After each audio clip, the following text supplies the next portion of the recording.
begin by thanking President Megawati, members of the Cabinet and Parliament, distinguished guests. I want to thank Eddie for the wonderful work he's done in organizing this great conference, Ambassador Dino, and to all of you of the Indonesian Diaspora Network. Thank you so much for having me here today. Terima kasih.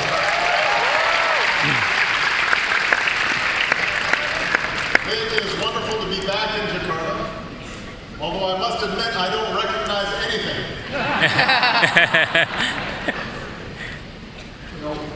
This has obviously been a special trip for me because as a boy I lived just a few miles from here. I went to school just a few blocks from here. So it was important for me to bring my family for an extended visit so that they would have a sense of this part of my life. But when we were driving from the airport in 1967, the only buildings that were over 5 feet tall was Hotel Indonesia and Sarina. And the Hanuman statue was all alone. And now when I was driving, Hanuman is just peeking out of the big highways on either side. So it is very different than it used to be. My mother, as many of you know, loved this place, loved the Indonesian people. She loved working here, living here. She would come here again and again and maintain friendships and relationships that lasted her whole life. Some of you are aware that my sister Maya was born at St. Carlos Hospital here in Jakarta. Woo! And she has continued to do the work that my mother did to help bring greater education and opportunity, especially to women and to girls. So I am so honored to be with you here today. And as I said when I visited Jakarta as president, Indonesia bagian dari diri saya.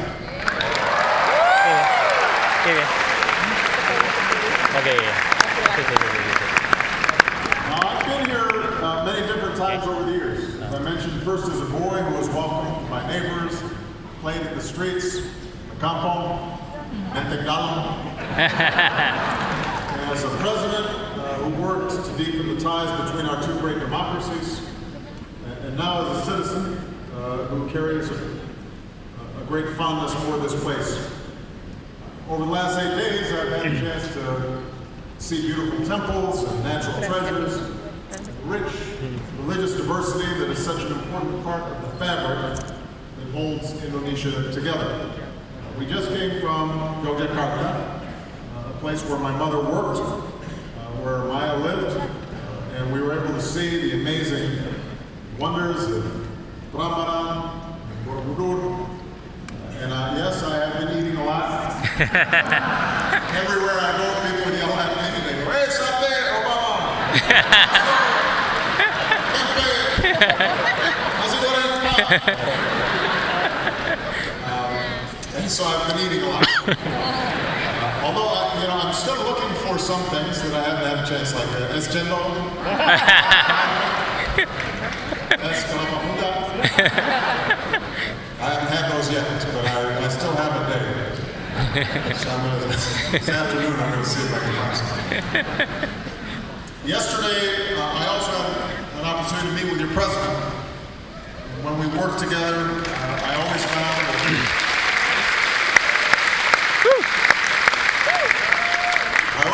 Jokowi to be a man of quiet but firm integrity, somebody who sincerely wants to do what's right for all Indonesians.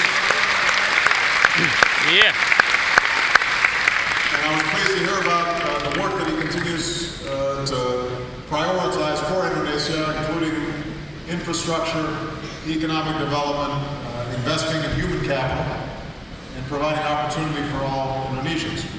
And I told Jokowi that I wanted to visit Indonesia on my first trip to Asia as the former president, because I really believe in the future of this country.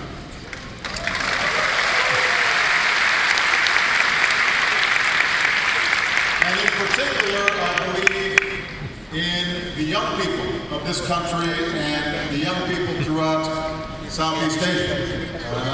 Later this afternoon, I'll be meeting with a number of young people to hear directly from them about what their priorities are for the future of Indonesia and of the world.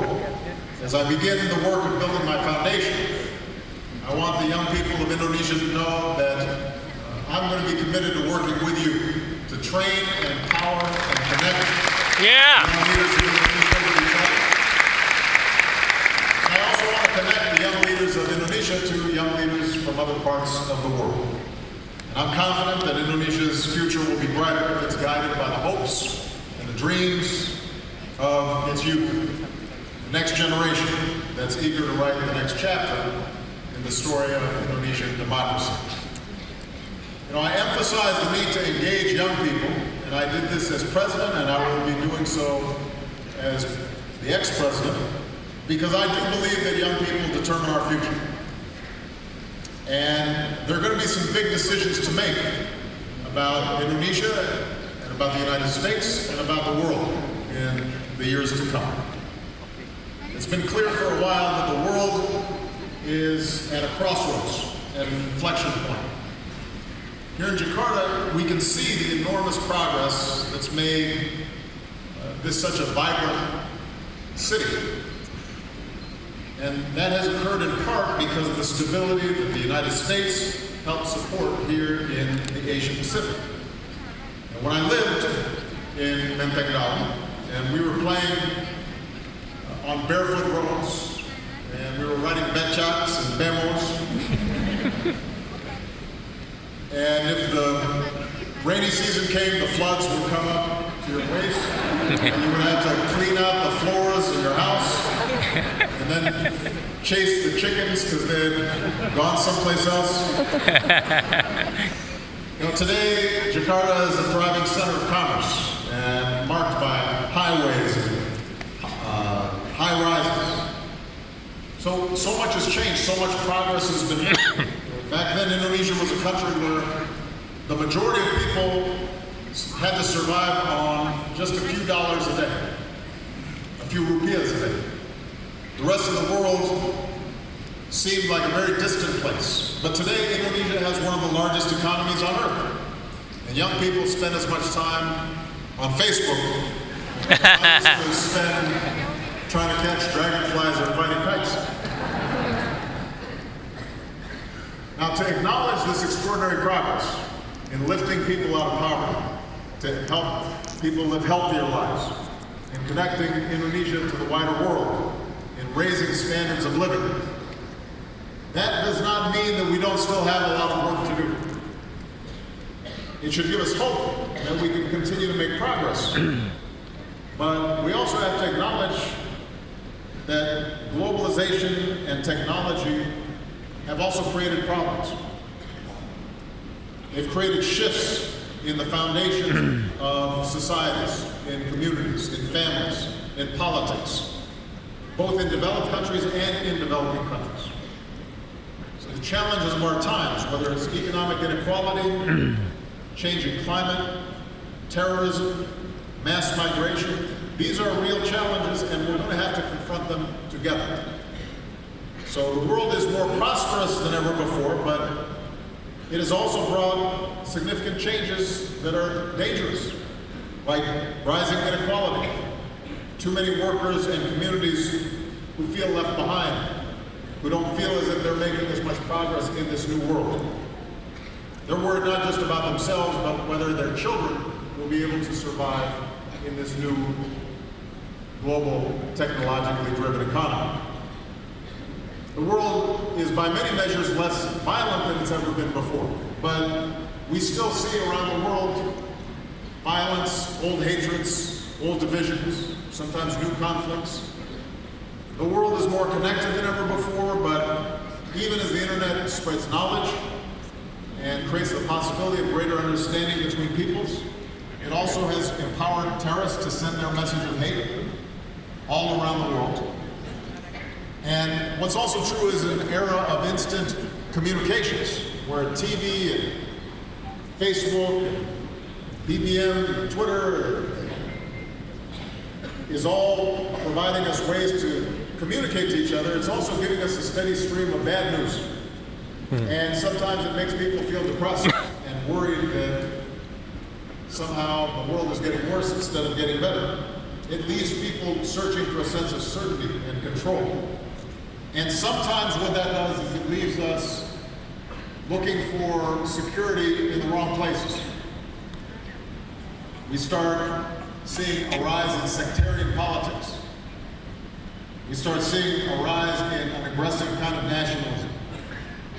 We start seeing, both in developed and developing countries, an increased resentment about minority groups and the bad treatment of people who don't look like us or don't practice the same faith as us. We start seeing discrimination against people based on race or ethnicity or religion. Now, we understand why this is happening, but we have to fight against those trends. Yes.